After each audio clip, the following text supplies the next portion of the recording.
Yes, y'all. From the Dave Campbell's Texas Football Mothership in beautiful Carrollton, Texas. It is DCTF Live, an internet show for humans and human-like creatures. My name is Greg Tepper. I am the managing editor of Dave Campbell's Texas Football, a magazine, and TexasFootball.com, a website. Thank you for spending part of your day with us, whether you're watching us live at TexasFootball.com or you're listening to us on the podcast, which you can subscribe to on iTunes. I am sitting over here. Sitting over there is Max Thompson. I say human-like creatures. I've been watching a lot of Stranger Things on Netflix. Okay. Have you seen that? No, I haven't, but I could see you sensed my curiosity in your designation of human-like creatures. Yeah, it's great. If you haven't seen Stranger Things, it's supposed to be like an homage to like 80s kind of It is a little bit of the Goonies. Okay. Meets a little bit of Poltergeist, meets a little bit of there's even like a little bit of high school drama in it. Okay. I don't know. It's really, sounds like there's a lot going on, Greg. It's very 80s. It's very 80s, which is delightful. It's really good. It's also kind of scary, which I like. I like being scared every once in a while. We were at a movie a couple of weeks ago, and they had a preview for Lights Out. Have you seen this? Yeah, I've seen a preview. Which is such a terrible idea for a movie. It's a bad idea for a movie. There's a lot of bad ideas for movies. Just like it is, I presume, 100 minutes of jump scares. Probably. Okay? Yes. But you'll watch it. I might go see it. Every once in a while, I just love to be scared out of my mind. How did I know that was coming?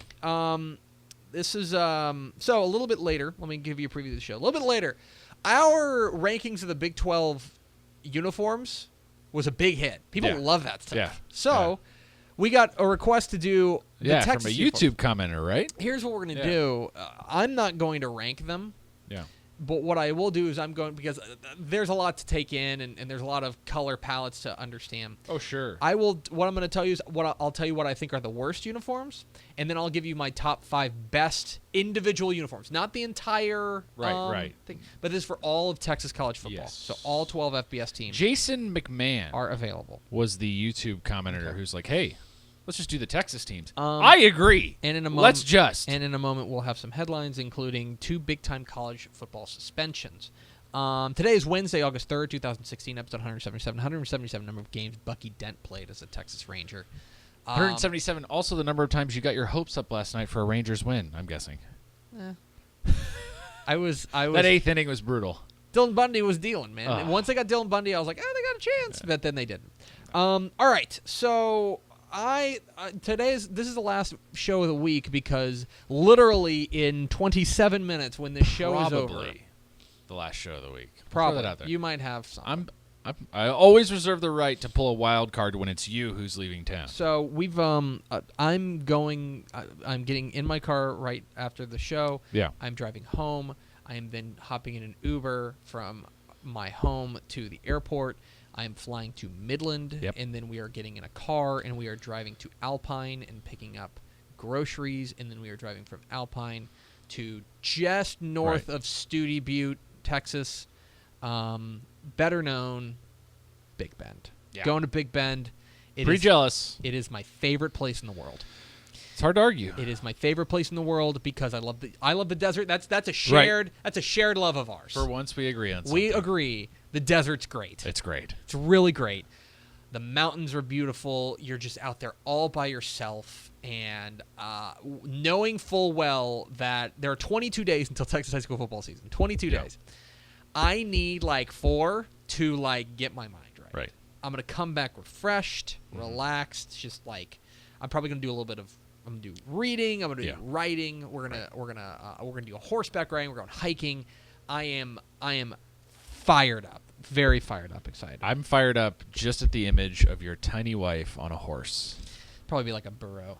Yeah. Honestly. Yeah. Like, ding, ding, ding. Yeah, that's more appropriate. So I'll have stories on Monday. Maybe we'll have a show. Thursday, Friday. I don't know. I won't be a part of it. I will tease ahead. Okay. If I may. Yeah, Monday. Big announcement on Monday. Gonna be pretty great. Big announcement. You want to be football coverage is gonna. You want to be here on Monday. It's gonna ramp up I'm this just fall, gonna tell and you. you're gonna want to be around to hear the announcement. Big announcement on Monday. Yep. Wink. All right. We're DCTF Live. We're here every weekday at noon on TexasFootball.com, talking football in the Lone Star State. Follow us on Twitter, like us on Facebook, follow us on Instagram, and we have a website. All right, Max, let's get into a couple of headlines. Okay. Boy. Hits just keep on coming for Baylor. Baylor offensive lineman Rami Hamad, a starter, going to start at guard. Not no more. He's a transfer from Texas. He is facing felony stalking charges from his former girlfriend after she reported several instances in which he tracked her down, harassed her, and twice physically assaulted her, including once at Baylor's athletic facilities on campus. These incidents allegedly occurred in July. Hamad has now been, I believe, suspended indefinitely. Seeing this is going to be, they got to figure out exactly what happened and all that fun stuff. They'll do their own Title IX investigation. So if you want to see if there's been real changes made at Baylor, here's where the rubber's meeting the road. Rami Hamad has been suspended from Baylor. He will almost certainly not start. I can't imagine we will ever see him again in a Baylor uniform, right? If they are interested in winning back the hearts and minds of everyone, then this would be a good first step to just say bye to this guy. Can't happen. Rami Hamad, Baylor offensive lineman, has been suspended. Speaking of suspensions for really dumb reasons, Turner Smiley, wide receiver for North Texas, a guy who caught 25 passes for 255 yards last year, was expected to be another key cog in what's going to be a revamped North Texas attack under Coach Seth Luttrell. And anyone with experience at this point is a key cog. Yes, absolutely. Turner Smiley has been suspended for the season opener against SMU following his arrest last week on DWI. Guys, can we all stop getting arrested? Can we all stop getting arrested? Can we be law-abiding citizens? Here's another thing, all right? This is going to be a very controversial opinion, so buckle up, Buttercup. I bet it's not going to be that controversial. I don't mind if you drink. I don't mind if you drink a lot. I don't mind. You know what? Here's the real controversial. I don't actually mind if you drink under the age of 21. Right. I don't. Don't drink when you're 14. But, if you're 19 and you're in college and you want to have a pop, you know what? No argument here. I did it in college. Anything I admit, by the way, on the air of illegal activity is not prosecutable. For legal speaking, DCTF does not condone or promote the use of underage. No, absolutely not. These are alcohol. These are the opinions of one man. Yeah. I don't actually. If you're in college and you want to go and have a beer, it's not going to bother me. Yeah. Don't get behind the wheel. That's really dumb. That's a really stupid thing to do. So Turner Smiley has been suspended. Let's see the quote from Seth Luttrell. It doesn't matter if it's going to be tough on us or not. We're going to do things the right way in this program and in this university. We're going to make sure we take care of our teammates in this university, and are going to find guys we trust to do that. There are consequences for your actions. Perfect, fantastic. Couldn't have said it better myself, Coach Luttrell. That's exactly right. Yes. So Turner Smiley has been suspended for the opener against SMU when North Texas takes on SMU. Speaking of losing offensive linemen, big story out of Westlake as Stephen Zabby will not be playing football this fall. The big-time offensive lineman, I believe, four-star recruit, a four-star recruit has been found ineligible. Who's seeking a waiver to the UIL's 4-year rule. This is a report from our friend Danny Davis of the Austin American-Statesman. UIL spokesman told the Austin American-Statesman that the appeal was denied on Tuesday by unanimous vote from the organization's waiver review board, and Zabi will be ineligible for 2016. But essentially, he's from Philadelphia. He returned from living with his family in the Ivory Coast He was actually classified as an 8th grader despite being only 11. There is a lot of paperwork here, and there's a lot of there are going to be hurt feelings on the Westlake side because they're going to feel like, hey, wait a second, we are being caught in the bureaucratic wash here, and it's going to hurt our football team. The other thing, and I saw Danny bring this up on Twitter, is this certainly seems like a pretty selective, use of the rule here by the UIL, considering what happened with Katy last year. Right. That Katy, if you don't remember, Katy, who went on to win the 6A Division II state championship, Katy was played an ineligible player in like 3 games or something like that, and the UIL. I don't even know if it was that much. It wasn't much, but it was a relatively negligible amount. But they did play an ineligible player, and they admitted to it, and there was no real argument that they other than broke the rules. We screwed up the paperwork. We screwed up the paperwork. Well, here you go. They were allowed to keep playing in the playoffs and eventually win a state championship. Right. Here's Stephen, or I'm sorry if I'm mispronouncing it. It's Stephan, and so I'm always cognizant of that. Yeah. Stephen Zabe is an offensive lineman who, by no fault of his own, and really no fault of his coaches, was misclassified as an 8th grader when he was only 11. Yeah. So they're saying, hey, he's only 16 or 17 right now. He should have one more year of eligibility, and they have told him no. It certainly seems like a bit of a selective thing. Now, it's worth mentioning when we talk about the UIL, they're not this big monolithic organization. This is the waiver review board, which is going to be comprised of a number of different athletic directors and superintendents and stuff. But the UIL has ruled Stephen Zabe ineligible. Just kind of sucks. And look, we like everyone at the UIL, and we think for the most part they do a really great job. This is one of those decisions. You're only hurting the kid. I think they whiffed on this one. I mean, I just don't get it. Yeah. Right? I mean, we're talking about an eligibility thing that goes back to how he was classified at a prep academy in Maryland. And now he's going to be denied a year of sports eligibility here despite being in school. Right. I mean, what's going on? What's the justification here that doesn't do anything but crush this teenage kid? And let me be Johnny. Fun. Let me be Alex Jones here for a moment. Put on my tinfoil hat. Conspiracy theory. If this guy's not a recruit, is this even coming up? Does it even come up? Or they just go, yeah, sure, go ahead. Is this because he's a high-profile player? I don't know. I don't know. It's to me, I think the UIL whiffs on this one. I think that they should. This seems like certainly a specious use of those rules. So Westlake has lost one of their better offensive linemen. All right, so our friends at Vipe and the Houston Chronicle come together and put together their preseason Houston area high school football rankings. By the way, the roundup, Max did the roundup today, and it is loaded. It's out of control. There's too much. Ridiculous. There's too much stuff. Yeah, way too much stuff. So go 40 read that. some links, 23 individual team previews from newspapers and websites and TV stations around the state. So I'll run through the top. So they did they've released their 6A and 5A rankings. No surprise who's at the top of the 6A rankings in Houston. These are Houston teams only, by the way. I should mention. Katy at the top. The Ric Flair principle to be the man. Woo! You got to beat the man, and Katy's the man. Number 2 is Pearland. They're very, very bullish on Pearland. There's no reason to not like that. They got Connor Blumrick and a heck of a coach in Tony Heath. George Ranch comes in at number 3 in 5A with the state champs are making the move up to 5A or 6A rather. I've heard a lot of people who think that George Ranch is not going to be affected by this jump up. Number 4, North Shore, Galena Park North Shore, defending champs. They do have to reload on the defense, but this is going to be a very good North Shore team. And number 5, the Woodlands, another team. We talked with Coach Mark Schmidt. We're very high on them.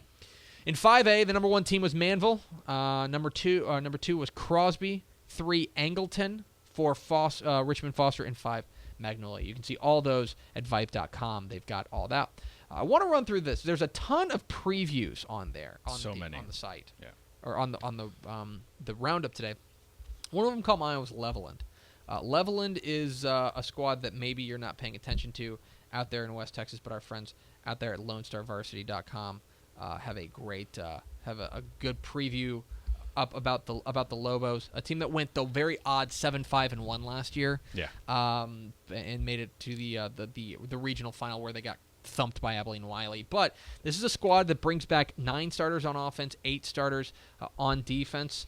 This is going to be a team that's going to rely a lot on the player Quaylen Miller is the guy that they focus this article on. Great back. Great, and it's an excellent story here by Brian Navarrete out there at LubbockOnline.com, LoneStarVarsity.com. Go read about the Leveland Lobos, who, by the way, have already qualified for the playoffs because they're in a 14 district. So, good spot to be in. We are DCTF Live. We're here every weekday at noon on TexasFootball.com, talking football in the Lone Star State. You can follow us on Twitter. You can like us on Facebook. You can follow us on Instagram. And we have a website. Want to do this one more time? Yes. Big announcement on Monday. Be here. Noon, TexasFootball.com. Pretty excited. Big announcement. Yeah. All right. So, we mentioned this before. Last week, I don't remember when it was. Maybe last Tuesday. We were reacting to an article that was ranking the Big 12 uniforms. The Big 12 uniforms, and we said that we kind of ran through exactly what we liked, what we didn't like. We think the Kansas's uniforms suck. But we kind of ran through it, and then we started getting some calls from readers and listeners and viewers saying, "Hey, you should just do it for all 12 teams." This is a fair point. Let me tell you how I'm going to get out of just getting roasted on Twitter. Okay. Is that what I'm going to do? Is I'm going to tell you what looks I don't like in no particular order. I'm not going to say the worst. I'm not going to say, but then I am going to give you my 5 favorite individual looks. Sure. And I'll give you a perfect example. Yeah. So last week when we were talking about Texas Tech, we talked about how Texas Tech's a weird mix because on one hand, their traditional look is so good. It's real. Actually, no. Let's use Baylor as the example. Okay, Baylor. Well, I already have Tech up. Okay, well, go ahead. No, you got Tech. Their traditional look is so good. It's really good. Yeah. Same with Baylor. The green and gold is so good. But then if you have to take the whole uniform palette as a whole, right. Then I don't like what Tech has. I don't like what Baylor has because they've gone and they've tricked it up so much. It's just too much. There's too much going on. I don't disagree. And so that's why I want to focus on the individual uniforms. So, individual uniform looks. So let's talk about the worst looks, okay? Okay. All right. The worst looks. All right. We mentioned this last week. I don't like TCU's frog skin. I don't like it. You have mentioned that you think that I like that it's theirs. It's theirs. It's no one else's. Fine. That's I think that's a good thing. Yeah. In this day and age, right? You're not really copying anyone else. This is your own look, right? I don't like Texas A&M's all blacks. Black is not your color. Like those? Black is not your color. Let me see if I can pull those up. I don't like. Pretty bad. I don't like those. I also, if we're getting real honest about Texas A&M's uniforms, I don't like that they added the stripes on the shoulder pads. Yeah, I'm not thrilled about those either. I don't like that. I just like the classic look when they had it, but the black is. Meh. I've already mentioned Tech's tricked up craziness, just all sorts of wildness. I don't like that. Yeah. I don't like Baylor's tricked up craziness. Already said that. And I'm trying to think if there's any other. Basically, here's my positioning statement on uniforms. Okay. If you have a good color palette, stick to your good color palette. This is fair. Let me go out of state for black for black's sake. Yes. Let me go out of state for one. Okay. Ohio State. Ohio State's colors are scarlet and silver, right? Yes. Scarlet and silver. Guess what they wear? Scarlet and silver. It's a good look. It's a good look. If it ain't broke, don't fix it. To be fair, they've fallen prey to the black one every now and then, like the black helmet. It's very dumb. But chrome. That's something you should stick with. Nebraska. The red and the white. When they wear the red and the white, it is amazing. It's such a good look. So if you have that, don't trick it up. Now, you're getting ready to fire off 140 characters of fire at me. let me tell you that not everybody has a great color scheme. This is true. Okay? That's just the fact. It's tough to work. I don't think your favorite team has a great color scheme. Your favorite college team. Iowa State? Yeah. I think red and gold's great, baby. A lot better than black and gold, I'll tell you that. Do you want to fight? There are some that just they don't have a great color scheme, and so they are going out of their way to trick it up. And with that, I guess I can understand it. Right. I don't like it, but I think I can understand it. Sure. What I don't get is where you've got Oregon, where green and yellow is really nice when you wear that. It's true. Like when they do the really sort of simple classic throwbacks, they look good.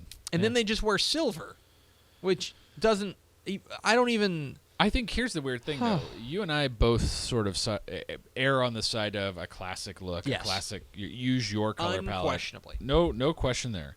However, I think everything Oregon does is awesome. Yeah. So I'm sorry about that. Okay, that's fine. That's you have bad opinions, and that's okay. That's well documented on this show. All right, so those are the things that I don't like. Okay, so let me give you an example, okay? Okay. I'm going to hold this up to the camera. This is the TCU preview magazine we had Okay. last year. I can All right. get TC going here, too. There you go. Sure. TCU. There's a lot to like here, Right. okay? Right. I don't, first of all, love the purple. I Sure. think TCU's got such a unique color that any opportunity you have to wear purple, you should wear it. Love the purple, okay? I actually don't even mind the black sleeves, Sure. the black shoulders. I actually Okay. don't mind them. Okay. But look at the helmet, the frog print, the number. I don't know. They tricked it up just a little bit too much. Now, we also mentioned last week, if we're going to get into my favorite uniforms, here are some honorable mentions that are not going to make my top 5, okay? Oh, okay. Okay. TCU's Stormtrooper uniforms. The all Right, whites. the all whites. Right. We Beautiful. agreed on this. Great look. Great look. Almost everything that Houston does. Yeah. Great look. Okay. Texas State's when they go with the all maroon or the all it's not maroon. I don't know what their official color is. Texas State. What would you call it if you don't call it maroon, though? Is maroon. Oh, yeah, Yeah, it's metallic yeah, gold and say. maroon. When they wear the metallic gold and the maroon, looks great. Baylor, the green and gold, looks great. SMU, big time Underrated, sleeper. man. I love Underrated. the red and the blue. I don't. You've got red, white, and blue. It's a great color combo. Here's the thing: SMU really can't go wrong, and yet I am just not a huge fan of the the red chrome helmets that they've been trying out. I'm trying to see if I have their pictures here. I do. Here we go. Yeah. So in the lower left-hand corner here on the screen, we have the red chrome with the silver chrome pony. Boy. It's the only thing I don't really like, and yet I do think it works with the gray pants, the blue jersey. It's weird they pull all this stuff off, but SMU I feel like has the best sort of base of any of these teams, and they stick with the classic jersey, right? Just SMU, either red, white, blue. It's a really sharp look. I'll also give a nod to North Texas is all green. I like that the all green, or even when they go the green and white. It's I like when they do. It's a good look. Last year's look with the flying bird on the side, like the angular one, and the all green top. That's a really sharp look. The all white with the green helmet, really sharp. Very good. So those are the honorable mentions. Yeah. Let's get into my top 5. Oh, here we Ready? go. Now you rank these, correct? I did. So you're starting With 5. Okay. You see? Yep. Number 5, the Rice Blues. Let's you went talk with an older about this. jersey here, by Yes, the way, I but did. they don't really change. They I was look really trying to find a photo that illustrated what I want. Rice goes so overlooked in the grand scheme of things. classic and clean. But if you want to talk about a program that Right. has stayed in their lanes Right. and said, you know what? Our color is navy. Yeah. And we have a really underrated kind of kick-ass that helmet. the R is Yeah, badass. like the old English R. Oh yeah, badass. Yeah, it's really cool. And when they go with the blue and the white with the helmet, it's great. It's choice. so good. Choice. I think that Rice doesn't get nearly enough love for their navy uniforms, at which they wear almost all the time. Right. Love. I think we have a Rice helmet somewhere around here. I don't know where Oh, it we is. got the one with the wings. Yeah, with the wings. Oh, and then over there, tucked Yeah, back. Yeah, exactly. We got it. But Point is, a good love Rice's uniforms. Number 5. Number 4, mentioned this a little earlier, the Texas Tech Classic. Yep. Okay?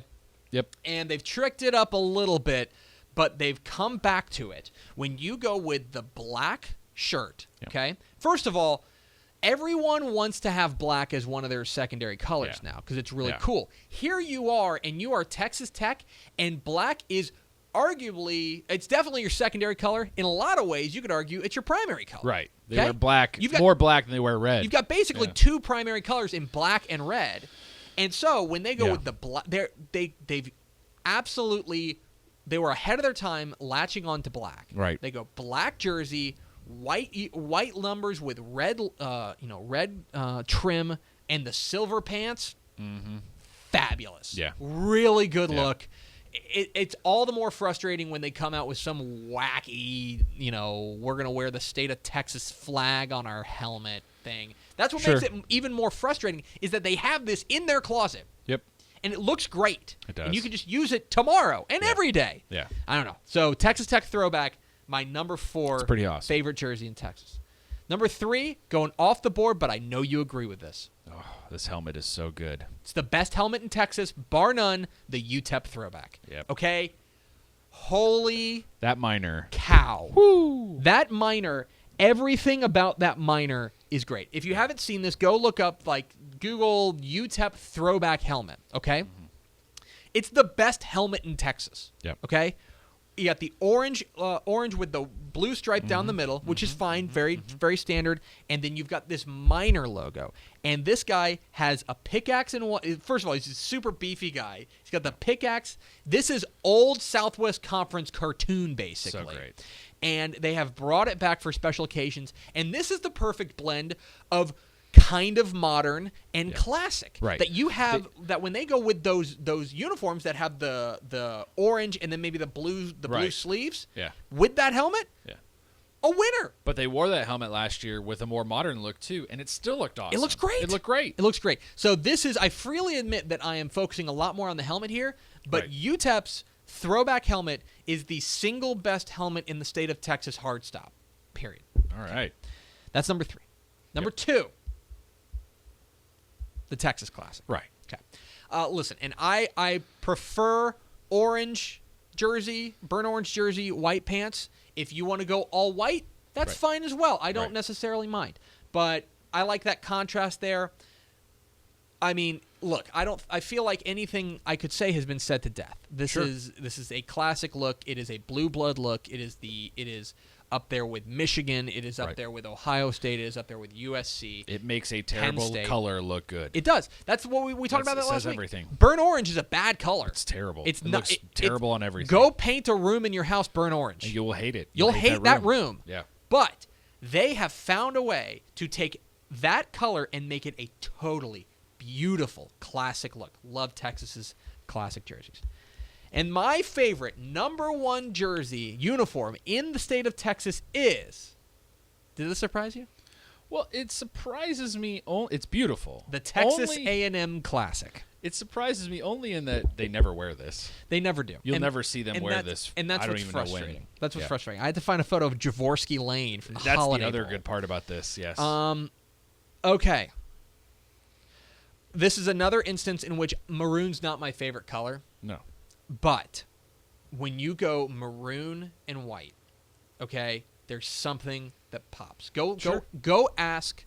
I'm trying to think of anybody else who has maroon, but they have their own shade of maroon. Right. And for me, when they go with the white top that just says Texas A&M with the number, and then they have the maroon pants and the maroon helmet. That is me growing up watching Texas versus Texas A&M football on Thanksgiving. Yeah. That was Texas. Yeah. That look, the Texas A&M classic look, is the state of Texas, and I love it. Love it. That's where I gotta say, I think there's got to be like a penalty here because they don't wear this. The other 4 all get worn. I think I don't know. I don't know how I feel about this. This doesn't actually get worn. Prove him wrong. You're like trying to avoid Twitter scorn, but I'm telling you, this is the perfect way to do it. They don't even wear this anymore. And maybe that's the problem. Maybe I can be an agent of change. Maybe I can be an agent of change. The only thing holding the Aggies back is they're wearing the wrong uniform. You heard it here first on DCTF Live. I'm not saying. I'm just saying. Those are my 5 favorite uniforms in the Lone Star State. What are yours? Let us know on Twitter at DCTF. Thank you for watching. We will be back. I don't know. Follow us on Twitter. Definitely Monday for a big announcement. Follow us on Twitter. Like us on Definitely. Facebook. Follow us on Instagram. And we have a website. But I may surprise you. See us at TexasFootball.com. We may have a show Thursday or Friday. Who knows? Just ask Max. Tweet him at Max Thompson. I'll be around. Vince Young, please get your Player of the Year trophy. I'm going on vacation. We will see you Monday on DCTF Live.